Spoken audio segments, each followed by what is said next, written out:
बिस्मिल्लाहिर्रहमानिर्रहीम। अस्सलामु अलैकुम students, welcome to learning academy. Students, इस वीडियो के अंदर डिस्कस करेंगे हम क्वेश्चन नंबर 4 को और उससे ऑनवर्ड। चैप्टर हमने स्टार्ट किया हुआ था 5 DE का 113 फर्स्ट ईयर, और इसके जितने इम्पोर्टेंट पॉइंट, जितने भी फार्मूलाज थे वो हमने प्रीवियस वीडियोस के अंदर देख लिए। लिंक आपको कमेंट के अंदर पिन हुआ मिल जाएगा, वहाँ से जाके आप प्लेलिस्ट को चेकआउट कर सकते हैं। गाइस, अगर देखें यहाँ पे जो क्वेश्चन लिखा हुआ है क्वेश्चन नंबर 4, यहाँ पे वो कह रहा है प्रूव डैट आपने करना है L = r थीटा। अगर आपने लेंथ फाइंड करनी हो, अगर आपने रेडियस फाइंड करना हो, अगर आपने थीटा या एंगल फाइंड करना हो, तो आप ये फार्मूला यूज़ करते हैं। इस फार्मूले को आपने अपनी नोटबुक के ऊपर लिख लेना है और इस फार्मूले को आप याद कर लें कि जब भी लेंथ फाइंड करनी होगी, आर फाइंड करना होगा या एंगल फाइंड करना होगा, तो ये फार्मूला आपका यूज़ होगा। आगे क्वेश्चन भी आएंगे, अभी तो जस्ट ये क्वेश्चन हमें ये 4 जो है वो हमें ये कह रहा है कि फार्मूला आपने प्रूव करना है। तो इम्पोर्टेंट है ये भी कि पेपर में आ सकता है कि आप ये फार्मूला प्रूव करें। 2 नंबर या 3 नंबर का ये आराम से आ सकता है आपका क्वेश्चन। तो ईजी क्वेश्चन है। थोड़ा सा मैं यहाँ से आपको समझाता हूँ, फिर उसके बाद एक डायग्राम के थ्रू आपको मैं समझाऊँगा। यहाँ पे लिखा हुआ the ratio of the arc length L to the circumference 2πr। यहाँ पे जो सर्कमफ्रेंस का फार्मूला है वो आपको याद होना चाहिए, वो होता है 2πr के equal. And the circle of the same as the ratio of the centre. Centre जो होता है वो हमारे पास थीटा होता है, एक सेंटर सर्कल का, ये हमें पता है। एंड 2π होता है हमारे पास किसका, circle of the ratio centre का। सो मैं आपको थोड़ा सा डायग्राम के अकॉर्डिंगली बताता हूँ। देखिए हमारे पास एक डायग्राम है जो कि एक सर्कल है।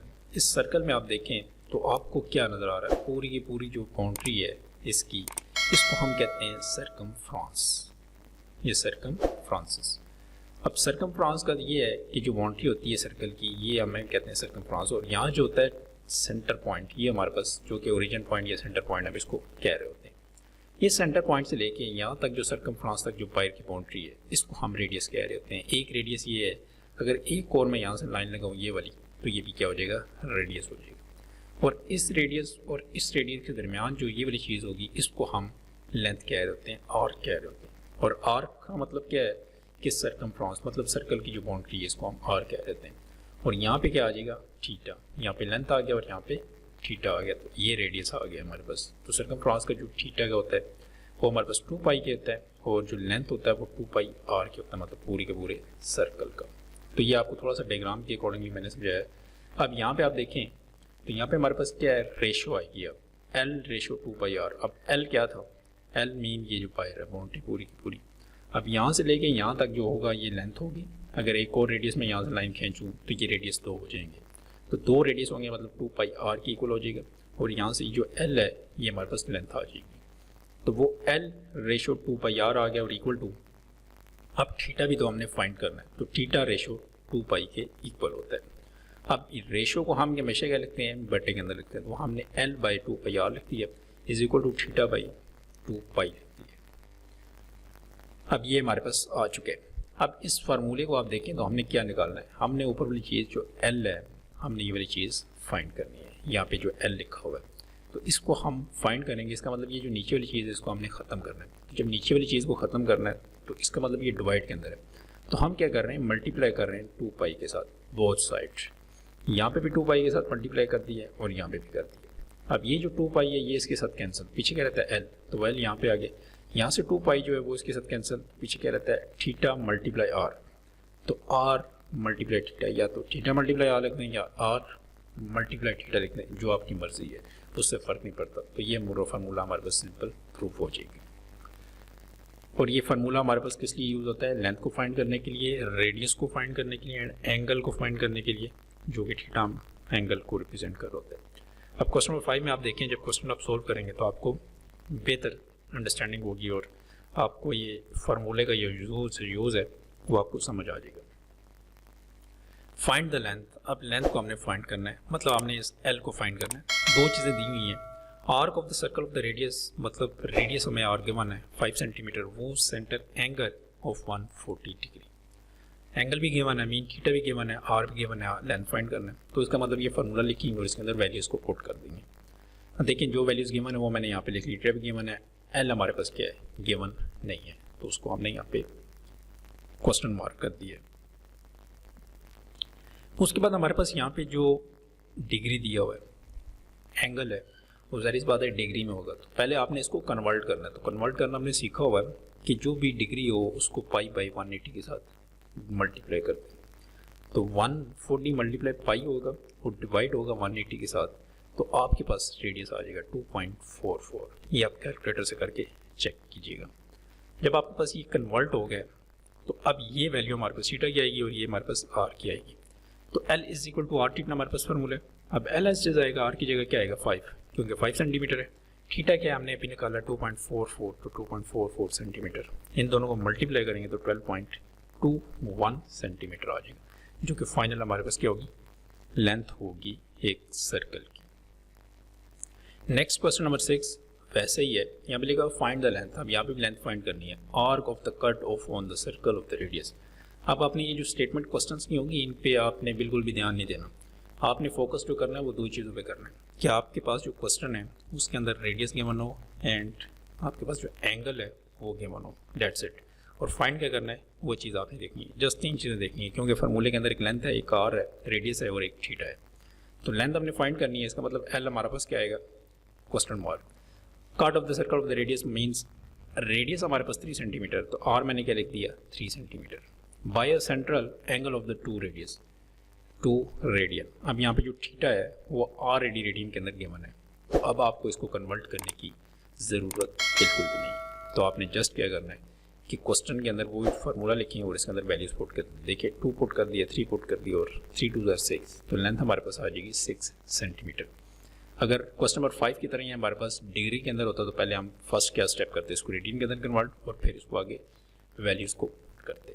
लेकिन यहाँ पे ऑलरेडी क्या था, रेडियन के अंदर कन्वर्टेड था। कैसे, वो लिखा हुआ है यहाँ पे 2 रेडियन, तो इसका मतलब कि ये हमारे पास ऑलरेडी रेडियन के अंदर मौजूद है। क्वेश्चन नंबर 7 देखें, इजी क्वेश्चन है, फाइंड द रेडियस। अब यहाँ पे आर फाइंड करना है, ये चीज़ हमें पता चल की है।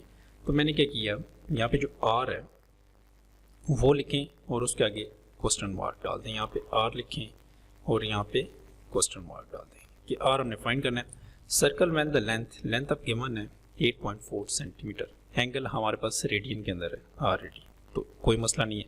जो गिवन डाटा है वो लेंथ गिवन है, थीटा गिवन है एंड आर हमने फाइंड करना है। तो फार्मूला क्या है कि length is equal to r theta. मैंने आपको बताया था कि इससे हम आर भी फाइंड कर सकते हैं, हम इससे एंगल भी फाइंड कर सकते हैं, हम इससे लेंथ भी फाइंड कर सकते हैं।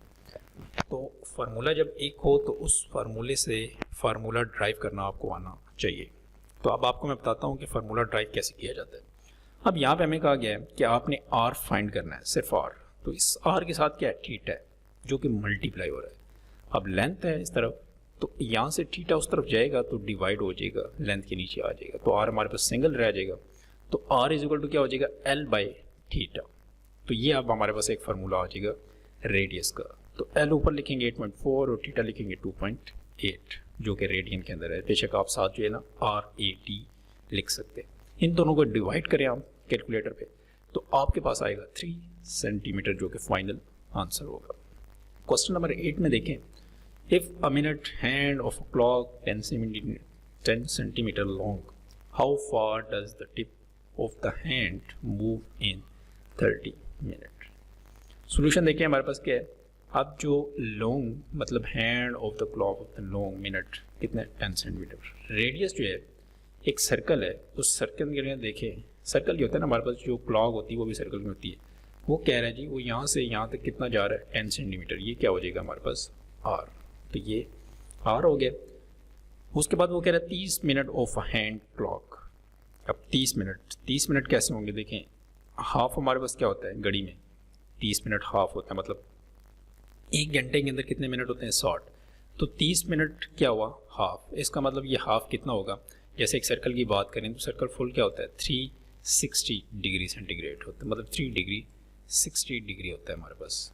तो 360 डिग्री का हाफ करेंगे तो क्या होगा 180। तो 180 हमारे पास यहाँ पे आ जाएगा। ये कुछ चीज़ें हैं जो कि बेसिक आपको पता होंगी। इसको आप क्वेश्चन को पहले वैल्यू बनाएंगे, उसके बाद आप इसको सॉल्व करेंगे। तो आर हमारे पास आ गया 30 minute of hand of clock कितने 180 डिग्री। आप डिग्री के अंदर है तो चलिए बात इसको पहले कन्वर्ट करना है एंगल को किसके अंदर, रेडियन के अंदर। तो 180 को किससे मल्टीप्लाई करते हैं पाई बाय 180, तो सिर्फ पाई वैल्यू रह जाएगी 180 के साथ कैंसिल यहाँ पे, तो पाई वैल्यू रह जाएगी। तो सिंपल अब हमारे पास एंगल आ गया पाई, रार आ गया 10 सेंटीमीटर। तो length is equal to r theta, r की वैल्यू 10 आ गई है, थीटा की वैल्यू पाई आ गई है। तो 10 पाई, पाई की वैल्यू 3.14 है, उसको 10 के साथ आप मल्टीप्लाई करें तो आपके पास फाइनल आंसर आ जाएगा 31.4 सेंटीमीटर। क्वेश्चन नंबर 9, इसमें भी गिवन है हमारे पास फाइंड करना है x। अब यहाँ पे उसने कह दिया x फाइंड करना है इफ tan स्क्वायर 45 डिग्री और cos square 60 degree is equal to x sin 45 और cos 45 एंड tan 60। ये आपने जो है ना अब फाइंड करनी है इसमें x की वैल्यू। यहाँ पे जरिए बात है x गिवन हमें, तो x की जगह तो कुछ भी नहीं आएगा क्योंकि x हमें फाइंड करना है ना, हमें वैल्यू को गिवन है। तो अब आपका सारा काम किसके है, कैलकुलेटर के। आपके पास जो कैलकुलेटर है वो साइंटिफिक अच्छे वाला कैलकुलेटर होना चाहिए, क्योंकि वो वैल्यू आपको फिर वो जो टेबल हमारे पास एक गिवन होता था स्टार्ट में मैंने आपको बताया था, तो वो जो वैल्यूज़ हैं वो आपको देगा। अगर आप नॉर्मल कैलकुलेटर के ऊपर ये वाली tan 45 करेंगे तो आपके पास वो पॉइंट के अंदर देगा। तो आपने अच्छे वाला कैलकुलेटर लेना है साइंटिफिक और उसके ऊपर लिखना है। अगर आपको याद है ये वैल्यूज़ तो फिर तो गुड है, अगर नहीं याद तो आप करेंगे tan 45 cos 45 60 x sin 45 cos 45 tan 60। अब tan जो 45 डिग्री होता है वो होता है 1 और ऊपर स्क्वायर आएगा क्योंकि tan के ऊपर क्या है स्क्वायर है। अब cos 60 क्या होता है -1/2।